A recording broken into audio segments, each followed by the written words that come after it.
Strategic Edge Concepts for Close Quarter Combat is a self-defense curriculum which is based from 8 system, trapping, locking, and grappling, mixed martial arts philosophy. The techniques utilized are derived from the concept that the simplest, efficient, and most effective techniques come from the advantage of using compressed explosive speed and devastating power in a small, focused space. When performed and perfected, a practitioner's body truly becomes a formidable weapon.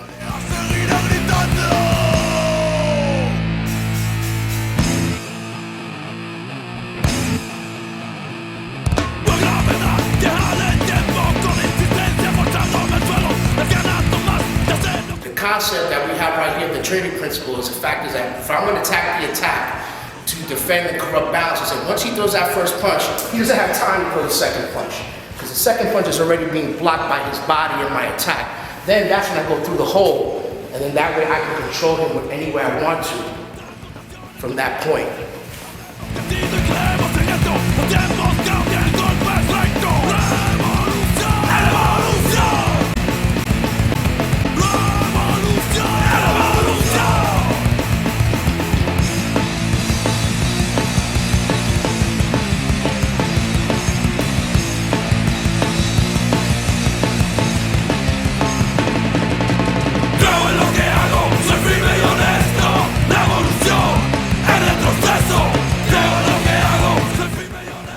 To real knife fighting, the actual truth is the fact that one person goes to the emergency room and one person goes to the morgue.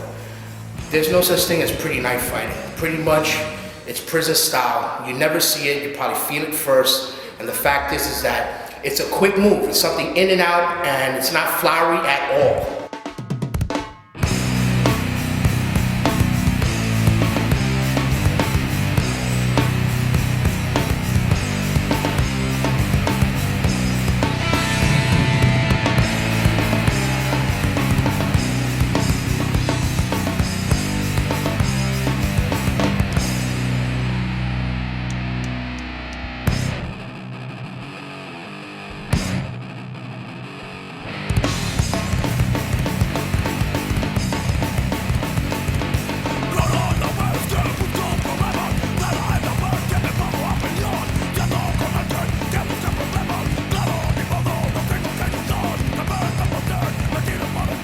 He's close to me, but I'm still stopping it. Once I come around, then you're gonna get hurt. You gotta understand that you're possibly gonna get cut. It's just part of the knife game. There's nobody that comes unscathed. What you wanna do is become the guy that goes to the emergency room, not the morgue.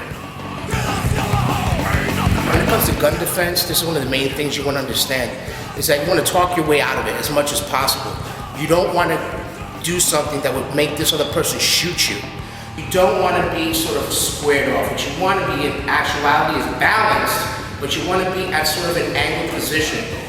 If they're this close, it's easier, but it's also very dangerous. So what you want to do really is somehow get out of the way of this barrel. This is where the fire is. Right here is very up front. Most people will try to go this way, cross hand. Really what you would like to do, because right now his eyesight is covered by the gun itself. So what you want to do is shoot right off the center line. Once you get inside, take control of the gun, and if you can with 2 hands, then turn around so you have control. A lot of people, what they want to do is that once they're in this position, they want to try to power with the person. There's no need for that, because my whole body is coming on this corner right here and turning completely. So I have control. Then I can go inside.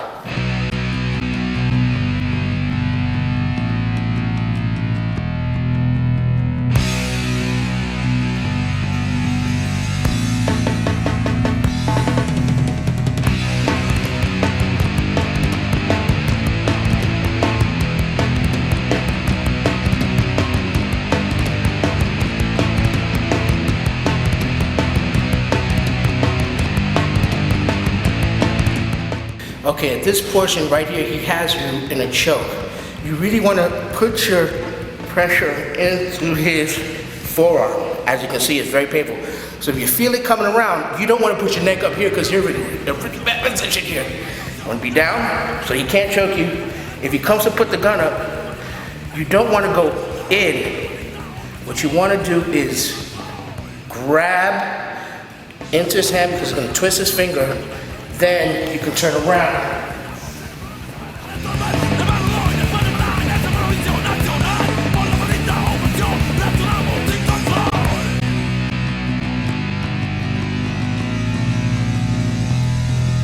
Okay, right here at this portion where we're going to show that there is no difference when you're trying to defend against attacks with a gun or a knife. When you're attacking open hand or even with a weapon, the technique does not change. It is absolutely the same. You're using the same principles. Attack, defend, corrupt, balance.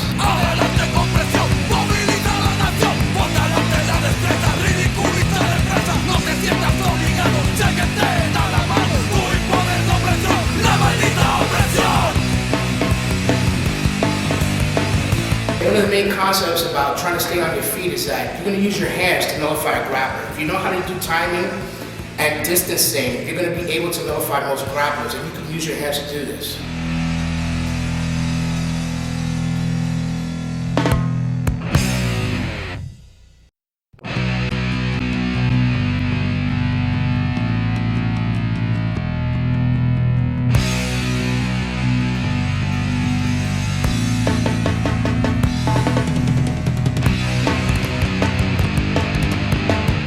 Most times when grapplers want to do something, they're going to try to go high and low on you. So this is one of the concepts you use. You're going to use your hands here to try to block the hand. As you're coming through, go ahead.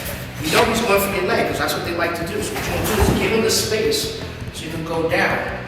Then from this portion, you can go into a neck grip. If you're in this position, it's obviously that you did everything wrong. Because for self-defense, you do not want to be on your back, you do not want to be on the ground. You want to be on your feet so that way you can escape. If we're here and you're trying to punch, we're going to use trapping. The trapping will help to get him off balance so we can get an opening. We can get here, he can't come back this way, and punch off.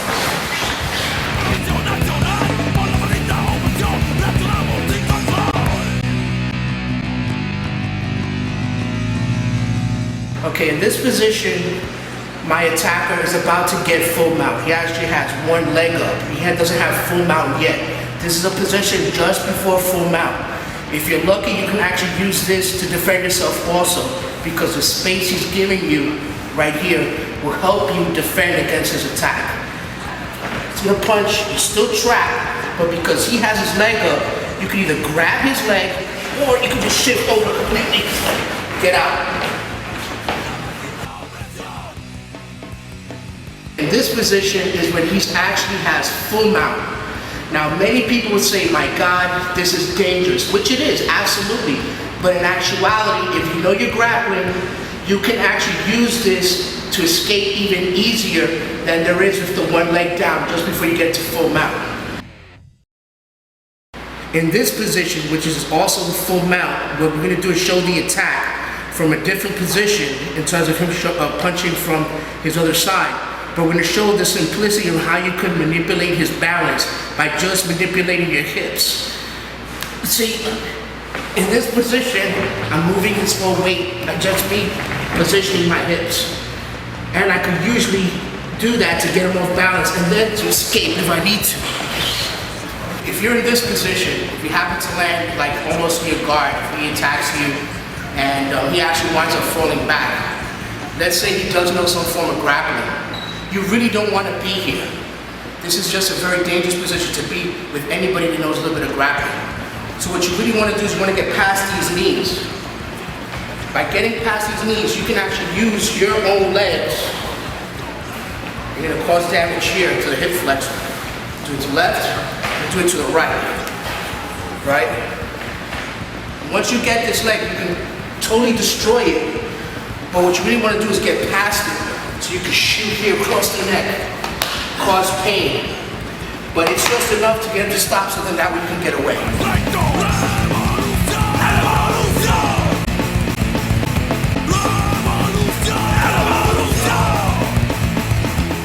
A strategic edge practitioner by training and instinct will be alert, confident in control of body and mind without fear, and ready to protect him or herself when facing an attacker.